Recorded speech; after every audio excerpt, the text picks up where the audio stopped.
Klavarskribo is a music notation that was developed in the Netherlands around 1930. It never gained a lot of popularity, but it is still being used by a fair number of mostly amateur organists and pianists. Klavarskribo is a notation designed particularly for keyboard instruments. The black lines that you will see correspond to the black keys on the keyboard. But other instruments can use this notation as well. I would claim that any music that you can write in the traditional notation, you can write as easily or maybe more easily in Klavarskribo. Of course, it gets getting used to read it, and I hope that this presentation will help you see how it functions in practice. The example we will use to illustrate the use of Klavarskribo in real music is Joseph Rheinberger's Cantilena in F major. It is published in Klavarskribo in a 3-page booklet, and that is pretty much the same number of pages as in the traditional notation. Generally speaking, Klavarskribo takes up the same amount of paper as the conventional notation. Klavarskribo borrows many elements from the traditional music notation. When you look here, you can, for instance, see that we have 3 systems on this first page. Each of the systems is made up of 2 staffs. This is music for organ with pedals, and that means we have a staff for the pedals on the left side and a staff for the manual on the right side. There's also these horizontal solid lines. They are similar to the vertical lines that indicate the measures in the traditional notation. Tempo and dynamics instructions and other performance instructions will be written in a similar way as in traditional notation. Adagio, dolce, piano have the familiar meanings. What of course is different is the orientation. The reason why Klavarskribo is written vertically is that the pattern of black lines is based on the black keys on the keyboard. And since the keyboard runs horizontally, the staffs have a horizontal cross section, meaning they run up to down. Let's have a look at the notes here. Just as in the traditional music notation, every note indicates basically when a sound is played, what the pitch is, and how long it lasts. The aspect I want to look at first is timing. So we have the time divided into measures, and they're indicated by these solid lines. So here's the first measure, here's the second measure, and so on. The measures are written the same length in principle, but sometimes for typesetting purposes, a new column may have a slightly different spacing. For instance, here the third column, you see that the solid lines are a little closer together. That doesn't mean we play fast, it simply is a little more squished to fit an extra measure on this page. The measure is subdivided into beats or counts. You will find numerals 1, 2, 3, 4, or 1, 2, 3, or sometimes another number written next to the first measure. This is to indicate the time signature. There is no need for a denominator as in the conventional notation, because there is no essential difference between a 4/4 or 4/8 time signature, except that it tells you whether a beat will be written as quarter or eighth notes. In Klavarskribo, there is no such thing as quarter or eighth notes, so all we need to know is the subdivision of the measure. In this case, we are dividing it into 4 parts. The placement of those beats is first of all regular, so between the first and the second beat, between the second and the third beat, and so on, we write the same distance. And to help the player see where these beats are exactly, you will find dashed lines regularly.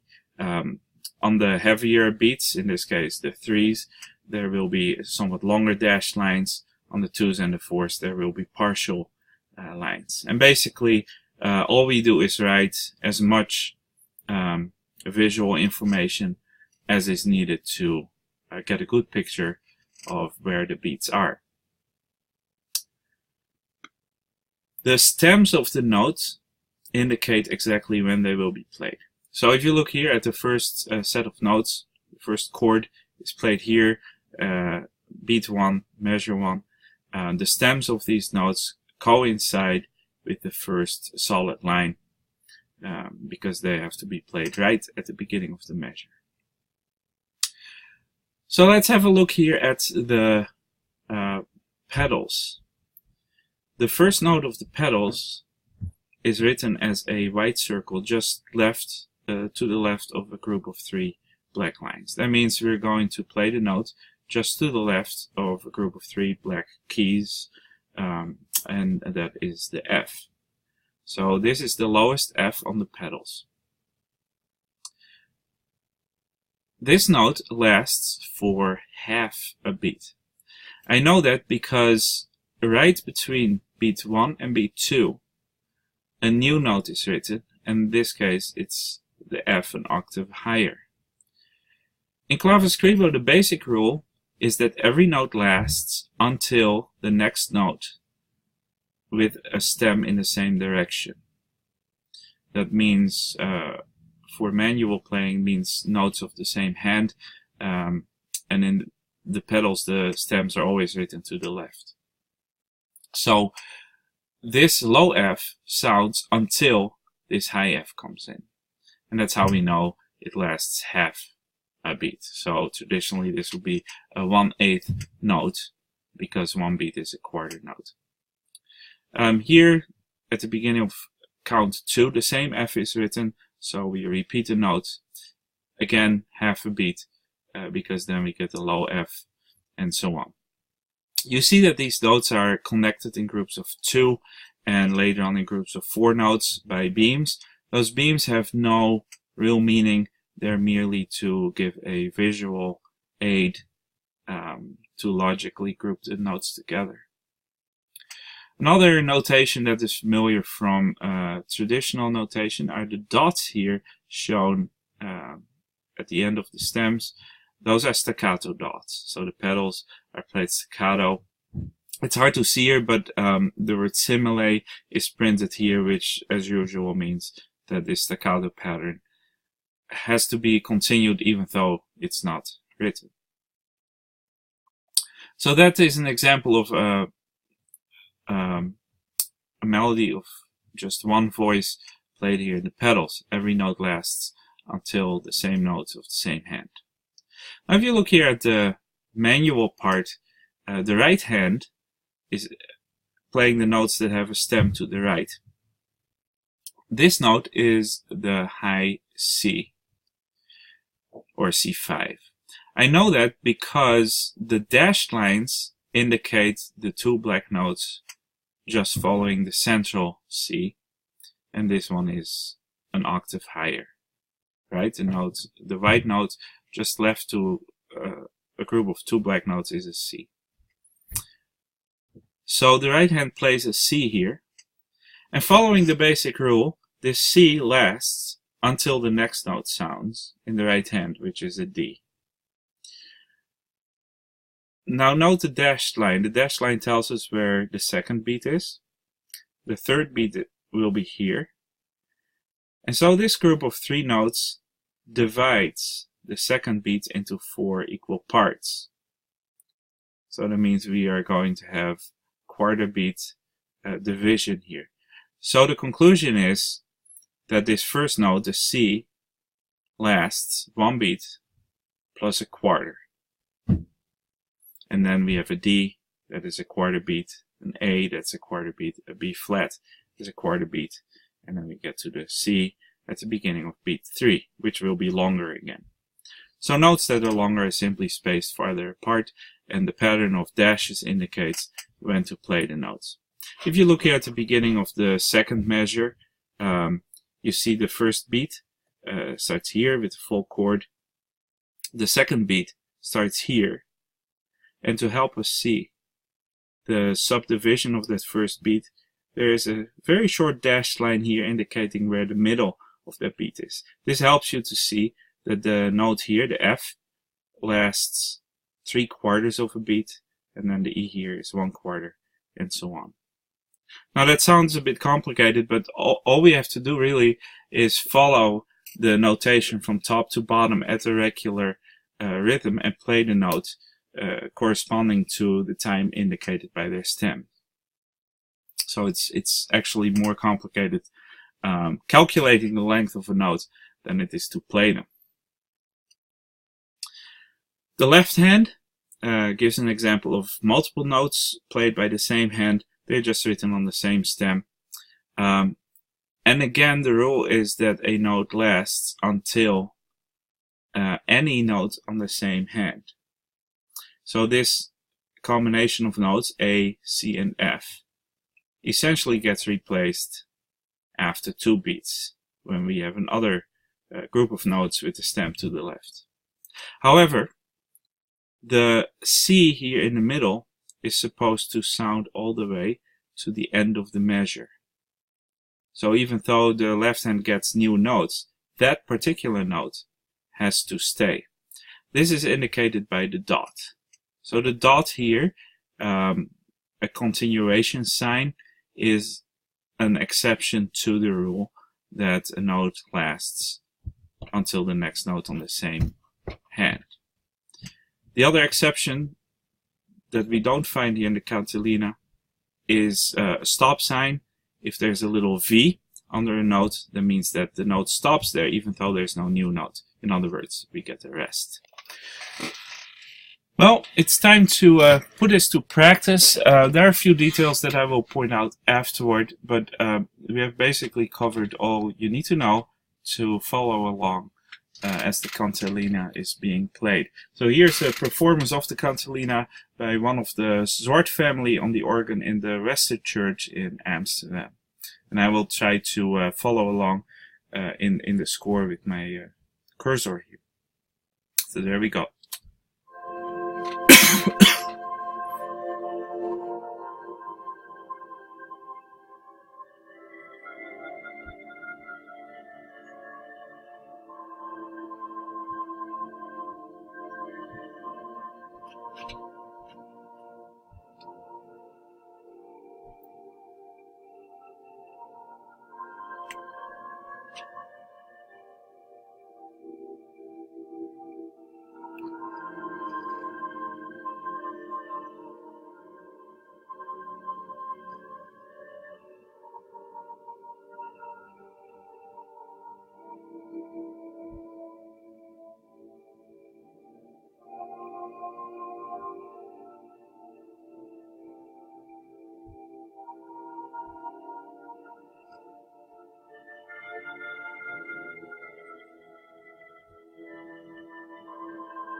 All right. So I was lying when I said there are no stop signs in this piece. There are. Let's zoom in on them a bit to see where they are. So here on the last page, for instance, we see in the pedals here the note C, and then the low C twice, and here's a V. That V means that the low C ends on the beginning of the fourth or the beginning of the second half of the second beat, even though there's no new note yet. So we get tom, pom, pom, rest, tom, pom, pom, rest. So here is a stop sign functioning the way it typically functions. Another example of a stop sign that is really not required, but it helps the player, is over here. The first measure here on this page. We see there's a note here that carries over from the previous page. It's the note A here, indicated by a dot. You see this dot is repeated over and over because this note continues in the left hand while other notes are added and removed. But the A here continues until here the fourth beat. Now, basically the rule is that a note lasts until a note of the same hand. So if there were no stop sign written here, we would already know to stop because there is a new note here on the left hand. There's a C and a D that have to be played. But to aid the player, a stop sign is written here to explicitly tell us the A stops here. And there were a few other occasions in this piece where we saw this. Other matters of notation. If a note has to be played that doesn't fit on the staff, we add ledger lines just as in the conventional notation. So here we have a pretty high C. Just add a group of 2 lines and we can write that note. Leaving out these 2 lines would be very confusing because it would be hard to see the difference between the C or the B. That will be just a little bit to the left. Another example here is the vertical lines here next to the note, which indicate the notes have to be played with a bit of emphasis. Let's see what else do we have. if we go back a page, there was an interesting case here of a little bit of a squiggly stem of the note.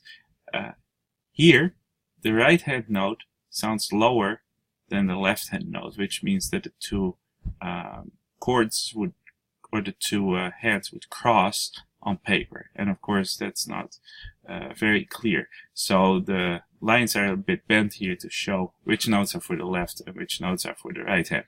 And this is one of the few cases where the traditional notation would have no problems because the left and right hand are written on different staffs. Another interesting feature is shown here in the middle of the page. This little black note here, just before the second beat, is a grace note. So just before we play the main note here, D flat, there's an E flat. In general, in Klavarskribo, if you're going to play any ornaments, grace notes, trills, and so on, they will be written out in full, but with slightly smaller notes. Another example of grace notes a little farther down the page here. Grace note here from the C to a B flat. On the first page, there was an interesting feature too that I haven't mentioned yet. Here is a note written that is not played. This note that is circled indicates in what key this piece is written. This is an F, so we know this piece is an F. And the circle indicates it's a major key.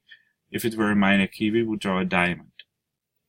In the traditional music notation, you get a clue to the key of the piece by looking at the signature of accidentals at the beginning of each bar. So in this case, there would be one flat, and you'd know it's in F major or D minor. Klavarskribo gives the same information up front and unambiguously. Well, this is it for my presentation at this point. I think I've covered all the features in this score of the Cantilena. So we'll leave it here for now, and maybe in the future I will post some other types of music to show how Klavarskribo handles this.